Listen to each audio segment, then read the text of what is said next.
Hello friends, my self भावना और मैं again हाजिर हूँ अपना पार्ट 3 चैप्टर 2 लेकर, that is methods of psychological inquiry. तो आज हम जो बात करने वाले हैं, इसमें हम बात करने वाले हैं साइकोलॉजिकल टेस्टिंग और उसके बाद उसके कौन कौन से मतलब कि मेथड्स रहते हैं, कौन कौन से स्टेप्स रहते हैं, देन केस स्टडी के बारे में, देन हम बात करेंगे क्वांटिटेटिव एंड क्वालिटेटिव मेथड के बारे में, उसके बाद हम बात करेंगे limitation of psychological inquiry, then ethical issues के बारे में। तो हमारा जो साइकोलॉजिकल टेस्टिंग होता है वो है हमारा फर्स्ट टॉपिक। तो ये क्या होता है कि डिफरेंट डिफरेंट लेवल जो होता है ह्यूमन बिहेवियर का, तो उनको टेस्ट करने के लिए साइकोलॉजिस्ट ने टेस्ट निकाले हुए हैं कुछ, जिनसे वो क्या पता कर सकते हैं। इंटेलिजेंस लेवल हो गया, एटीट्यूड लेवल हो गया, एप्टीट्यूड लेवल या फिर इंटरेस्ट लेवल। तो इन सब चीज़ों को मेज़र करने के लिए, टेस्ट करने के लिए साइकोलॉजिस्ट ने नए नए टेस्ट निकाले हुए हैं। ठीक है, ये टेस्ट किस काम आते हैं? ये टेस्ट आते हैं काम अगर किसी की प्लेसमेंट करनी हो कहीं पे, या फिर जॉब प्रोफाइल के लिए हम किस बेस पे किसी को सिलेक्ट करेंगे। ठीक है, तो उसके लिए हम उनका मतलब कि थ्रू इंटरव्यू भी टेस्ट कर सकते हैं, या बहुत सारी टेक्निक्स है इसके लिए। और उसके अलावा अगर हमने कोई पोस्ट को फिल करना है, वहाँ पे भी हमारे ये वाले टेस्ट मतलब कि ज़रूरी होते हैं। जैसे आपने नेट का लेवल, नेट का एग्ज़ाम सुना होगा, दैट इज़ एप्टीट्यूड टेस्ट। तो उसमें क्या होता है, हम उसके बेस पे कि इतने लोगों ने ये टेस्ट क्लियर किया है, उनको हम उनके लिए हम वैकेंसीज निकालते हैं। तो हम किसी जॉब को फिल करने के लिए, जैसे असिस्टेंट रजिस्ट्रार के लिए आप अप्लाई कर सकते हो उसके बाद, तो उसको फिल करने के लिए क्या होता है, ऐसे टेस्ट ज़रूरी होते हैं। ठीक है, और उसके अलावा किसी को ट्रेनिंग देने के लिए, कि अगर किसी की चीज़ में कोई ट्रेनिंग की ज़रूरत है किसी की स्किल में, तो हम उसको एक टेस्ट के थ्रू उसको मेज़र करेंगे। अगर उसको ज़रूरत है ट्रेनिंग की, तो हम उसको ट्रेनिंग के लिए भेजेंगे। ऑन द जॉब ट्रेनिंग भी हो सकती है, ऑफ द जॉब भी हो सकती है। किसी को गाइड करने के लिए, गाइडेंस देने के लिए, कि हमें लगता है कि ये अप टू द मार्क नहीं है, तो हम उसको गाइडेंस के लिए भी ऐसे टेस्ट की ज़रूरत पड़ती है। अगर किसी प्रॉब्लम को डायग्नोस करना है, तो क्लिनिकल साइकोलॉजिस्ट इस टाइप के टेस्ट करते हैं। जैसे हमने कर लिया कि अगर एप्टीट्यूड टेस्ट या एटीट्यूड टेस्ट कर लिया, उसमें अगर कोई और डायग्नोज होती है, कोई प्रॉब्लम, कोई डिसऑर्डर डायग्नोज होता है, तो उसके लिए ऐसी टेस्ट की ज़रूरत पड़ती है। नेक्स्ट जो है हमारा, वो है कि एक psychological test is standardize and objective instrument. जो साइकोलॉजिकल टेस्ट होता है वो कैसा होना चाहिए, स्टैंडर्डाइज होना चाहिए। मतलब जो हमारा टेस्ट कमेंस होने से पहले ही सारे क्वेश्चंस निर्धारित होते हैं कि हमने इस लेवल के क्वेश्चंस पूछने हैं और ये क्वेश्चन रहेंगे।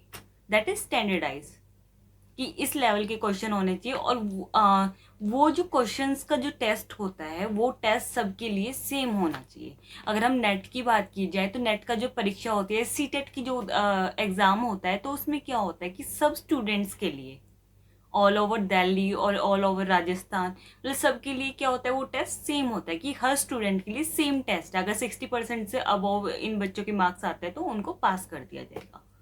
ठीक है, तो that is objective instrument. Objective means same है सबके लिए। ठीक है, स्टैंडर्डाइज मीन्स सबके लिए पहले से प्रिपेयर करके रखने पड़ते हैं क्वेश्चंस, कि क्या क्या क्वेश्चंस रहेंगे और क्या क्या उनका लेवल रहेगा। तो स्टैंडर्डाइज हो गया एक टेस्ट, और ऑब्जेक्टिव इंस्ट्रूमेंट हो गया। ओके, अब किसी भी टेस्ट को कंस्ट्रक्ट करने के लिए कौन कौन से स्टेप्स होते हैं। ठीक है, इसमें क्या आता है कि एनालिसिस ऑफ क्वेश्चन। फर्स्ट हम मतलब एनालाइज करते हैं कि कौन से क्वेश्चन इस टेस्ट में आने चाहिए, कौन से इस लेवल के लिए होने चाहिए। ठीक है, जैसे हम नेट की बात करें तो उनका लेवल थोड़ा सा हार्ड रहता है, और सीटेट की बात करें तो उनका मॉडरेट लेवल रहता है, कि इस लेवल के क्वेश्चन यहाँ पे पूछे जाने चाहिए। अगर हम सीटेट के एग्जाम में नेट के क्वेश्चंस पूछेंगे, तो उसमें हो सकता है कि मतलब जो बच्चों ने प्रिपरेशन की हो, उसके अकॉर्डिंग 50% आ रहे हैं, तो कोई बच्चा क्वालिफाई ही नहीं कर रहा है। और अगर नेट की लेवल पे हम सीटेट के क्वेश्चंस पूछते हैं, तो हो सकता है कि 80% लोग क्वालिफाई कर रहे हैं और वैकेंसीज निकली हैं सिर्फ 10%। तो किस किस को जॉब मिलेगी? तो ऐसे ही हमने एनालाइज करना है कि कौन से क्वेश्चंस का लेवल क्या रहेगा कौन से टेस्ट में। ठीक है, नेक्स्ट होता है रिलायबिलिटी। रिलायबिलिटी में एक चीज बहुत जरूरी होती है, दैट इज रेप्लीकेबिलिटी। ठीक है, replicable, a test should be replicable. तो अगर कोई टेस्ट रेप्लीकेबल है, तो वो रिलायबल भी होगा।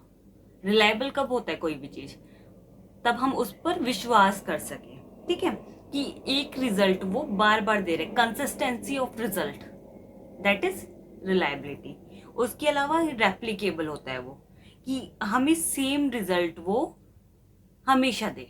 अगर हम एक बच्चे पे एक टेस्ट कर रहे हैं तो वो टेस्ट में जो रिजल्ट आ रहा है, अगर हम 1 महीने बाद वही टेस्ट दोबारा उस पर करेंगे तो वो सेम रिजल्ट दे।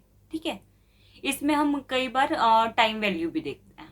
उसके अलावा रेप्लिकेबल होना चाहिए और कंसिस्टेंट होना चाहिए, तब हम किसी भी टेस्ट को रिलायबल कहेंगे कि वो विश्वास के योग्य है। ठीक है, नेक्स्ट, वैलिडिटी। तो कोई भी टेस्ट वैलिड कब होता है? तो कोई भी टेस्ट वैलिड तब होता है तब वो एक्यूरेट हो, ठीक है, बायस फ्री हो, अनबायस ना हो। तो इसमें क्या होता है, वैलिडिटी के लिए सबसे जरूरी है कि एक टेस्ट वो चीज मेजर करे जो वो मेजर करने के लिए बोल रहा है, वो भी एक्यूरेट वे में। ठीक है, अगर हम बात करें सी टेट की, तो कि सी टेट में हम मतलब मेजर कर रहे हैं कि कौन सा मतलब बच्चे के लिए, मतलब एक बच्चे को हम सिलेक्ट कर रहे हैं, किस बेसिस पे कर रहे हैं कि उनमें ये वाली इंटेलिजेंस होनी चाहिए। ठीक है, तो क्या हम उस इंटेलिजेंस लेवल का वो जो एग्जाम है वो कंडक्ट कर रहे हैं? अगर हम नेट के लेवल का कर रहे हैं तो इसका मतलब कि हम प्रोफेसर की उसकी जॉब के लिए हायर कर रहे हैं बच्चों को, उसके लिए मतलब कि टेस्ट ले रहे हैं। तो एक सी टेट के लिए क्या होता है कि टीचर के लेवल का ही वो टेस्ट होना चाहिए, अब प्रोफेसर के लेवल का नहीं होना चाहिए। ठीक है, तो एक टेस्ट वैलिड तब होता है तब वो ही मेजर करता है जब जो वो मेजर करने के लिए कह रहा है कि हमें एक टीचर के लेवल का चाहिए, तो मतलब हम टीचर के लेवल का टेस्ट करना है। ठीक है, अगर हम स्टूडेंट की बात करें, अगर स्टूडेंट के लेवल के टेस्ट होते हैं तो वो कैसे होते हैं कि वो स्टूडेंट के लेवल के होने चाहिए, टीचर के लेवल के नहीं होने चाहिए। ठीक है, इस टाइप से। नेक्स्ट होता है इसमें नॉर्म्स। नॉर्म्स होता है कि कुछ ऐसे प्रिंसिपल्स जो पहले से निर्धारित है कि कोई चीज इस टाइप से होनी चाहिए। कि अगर हम एक स्टूडेंट के बारे में बात करें कि एक आदर्श स्टूडेंट, एक गुड स्टूडेंट कैसा होना चाहिए, तो गुड स्टूडेंट की जो फीचर्स होते हैं कैसे होते हैं, कैरेक्टरिस्टिक उनकी क्या होती है, कि कोई भी बात अगर वो क्लास में टीचर के सामने बोलना चाह रहा है तो वो हैंड रेज करे। ठीक है, पंचुअल होना चाहिए, डिसिप्लिन होना चाहिए, और स्टडी जो कर रहे हैं वो अटेंटिवली करे। ठीक है, उसको हम करेंगे गुड स्टूडेंट। तो नॉर्म्स में आता है कि accepted standards of behaviour for any given thing, कि एज ए स्टैंडर्ड जो उस चीज के लिए जरूरी है उनको हम नॉर्म्स कहते हैं। ठीक है, तो हमने इसमें क्या किस चीज की बात की है, कंस्ट्रक्शन ऑफ ए टेस्ट, जरूरी क्या क्या चीजें होती है उसमें, क्या क्या स्टेप्स होते हैं, analysis of questions, reliability, validity and norms. Okay, next हमारे बात आती है टाइप्स ऑफ टेस्ट, कितने टाइप के साइकोलॉजिकल टेस्ट होते हैं। तो इसमें आता है verbal test, non verbal test और परफॉर्मेंस टेस्ट। तो इसको हमने ना 3 टाइप से बांटा हुआ है जो साइकोलॉजिकल टेस्ट होते हैं। फर्स्ट हमने मतलब बांटा हुआ है इसको लैंग्वेज के आधार पर।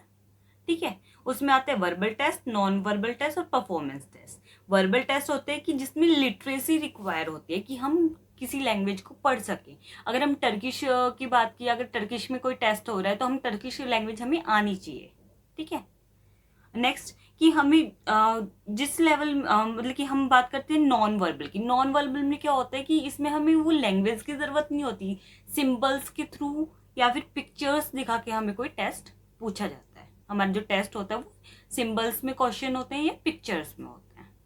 ठीक है, जैसे कि कई बार जो एग्जाम होते हैं उसमें क्या होता है कि हमें जैसे एसबीआई का सिंबल दिखा दिया, हमसे पूछा गया कि अरे कि ये किस चीज का मतलब कि सिंबल है। ठीक है, कई बार पिक्चर दिखा दी जाती है कि ये क्या रिप्रेजेंट करती है, इसमें क्या दिया गया है, किस चीज का लोगो है ये। ठीक है, उस टाइप के टेस्ट ये होते हैं non verbal test. Third one is performance test. Performance test में क्या होता है कि movement of objects from their place to a specific place, कि उसमें हमें परफॉर्मेंस देखनी है। जैसे कि अगर हम बच्चों के लेवल का टेस्ट करते हैं, एक्स्ट्रा करिकुलर टेस्ट करते हैं, उसमें क्या होता है कि हम जैसे कि रेस लगवा के देख रहे हैं, तो रेस में क्या होता है कि पर्टिकुलर बच्चे को वहां से लेके वहां तक जाना है। ठीक है, तो हम उसको परफॉर्मेंस लेवल उसमें मतलब मेजर करते हैं कि ये बच्चा इस चीज में कैसा है। अगर हम फुटबॉल मैच रख पा रहे हैं तो हम उसमें देखते हैं कि हाँ भी कौन सी टीम ज्यादा गोल कर रही है, उनका परफॉर्मेंस लेवल कैसा है। तो किसी भी स्पोर्ट्स में हम अगर देख रहे हैं तो वो परफॉर्मेंस टेस्ट होता है। ठीक है, परफॉर्मेंस लेवल देखते हैं उसका।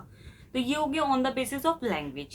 Second one on the basis of mode of administration. ठीक है, कि उनका एडमिनिस्ट्रेशन कैसा है। ठीक है, तो उसमें आता है इंडिविजुअल टेस्ट और ग्रुप टेस्ट। इंडिविजुअल टेस्ट होता है कि एक पर्सन से हम एक टाइम पर बात कर रहे हैं या एक पर्सन का एक टाइम पे टेस्ट ले रहे हैं, ठीक है।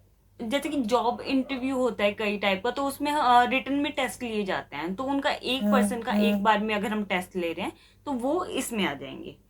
इसमें लेकिन क्या होता है कि अगर 10 बंदे आए हुए हैं किसी पर्टिकुलर जॉब के लिए, अगर हम 10 पर्सन का अलग अलग टेस्ट लेते हैं तो उसमें क्या हो जाता है कि ये बहुत ही टाइम कंज्यूमिंग होता है, प्लस में इसमें कॉस्ट ज़्यादा लगती है। और अगर हम ग्रुप टेस्ट की बात की जाए तो इसमें क्या होता है कि हम लार्ज नंबर ऑफ पर्सन का एक बार में टेस्ट ले रहे हैं। तो इसमें क्या होता है कि जैसे एमएनसीज में इंटरव्यू आपने देखे होंगे, वो बहुत सारे बच्चे आए होते हैं जॉब के लिए, जॉब इंटरव्यू के लिए। एक पर्सन होता है वो उनका बहुत इकट्ठे बच्चों का मतलब कि कोई भी क्वेश्चन पूछ लेता है, उनको लिखने के लिए बोल देता है कि आपको इसके मतलब जवाब लिखने हैं इन क्वेश्चंस के, ठीक है। उसके बाद वो उनको चेक कर लेगा। तो ये टाइम कंज्यूमिंग बिल्कुल भी नहीं होता, प्लस में कॉस्ट इफेक्टिव भी होता है, इसमें कॉस्ट भी कम आती है क्योंकि इसमें टाइम की बचत होती है, ठीक है। अब on the basis of speed and difficulty, ये थर्ड टाइप है। इसमें on the basis of speed and difficulty, speed test और पावर टेस्ट।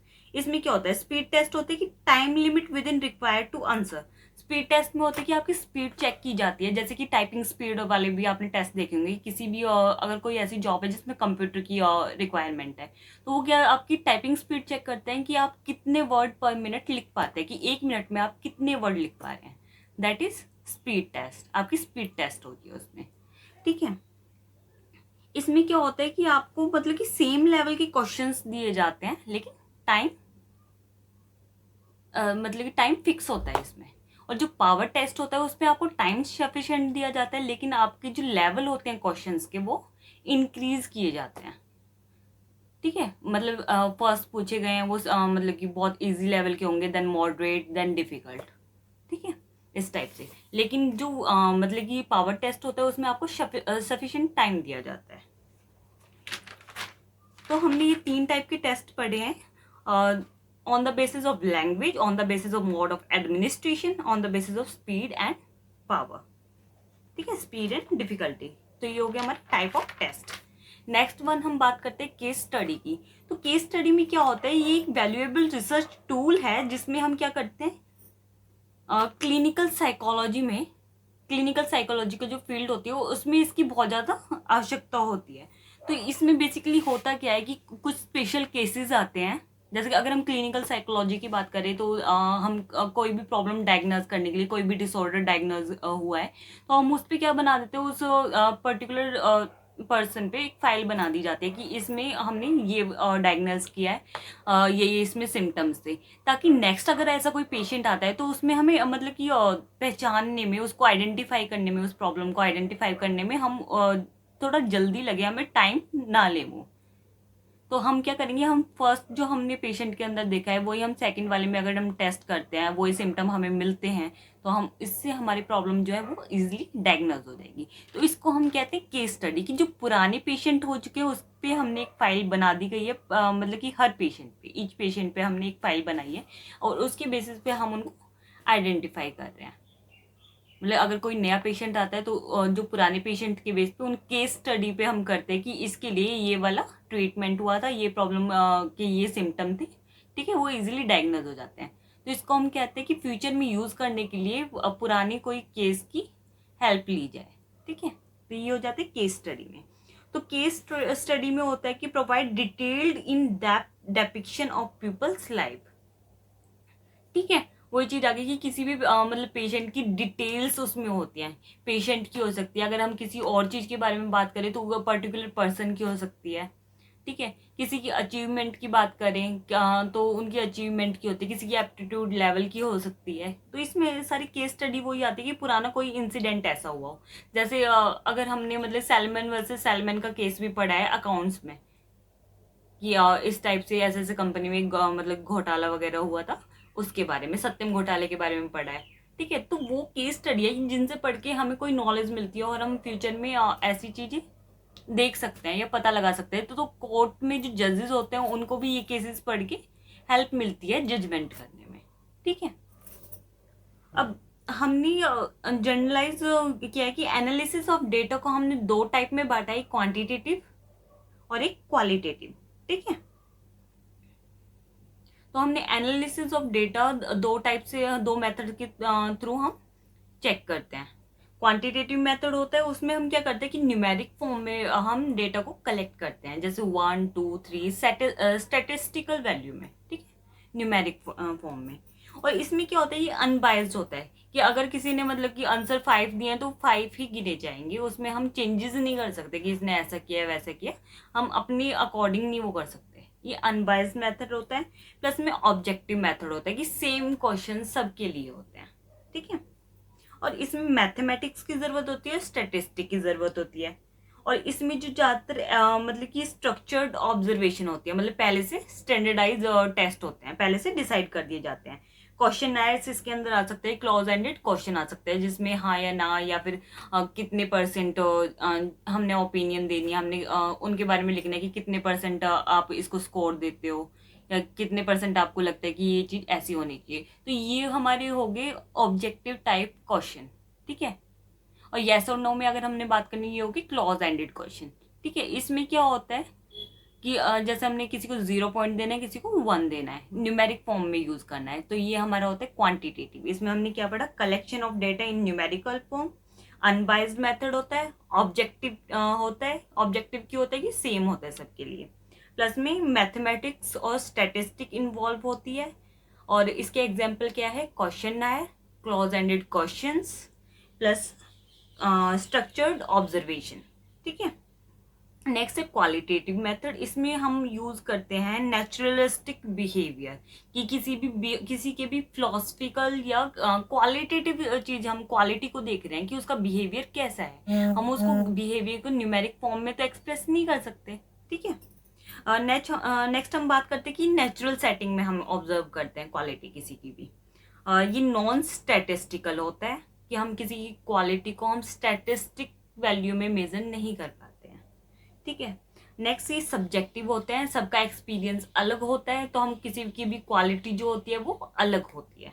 किसी की पर्सनैलिटी के बारे में अगर हम बात करें तो वो अलग होता है। ठीक है, तो इसमें ज़्यादातर आते हैं open ended questions. Open ended questions का मतलब क्या होता है कि किसी भी क्वेश्चंस के हम जितना मर्जी अपने ओपिनियन व्यक्त कर सकते हैं।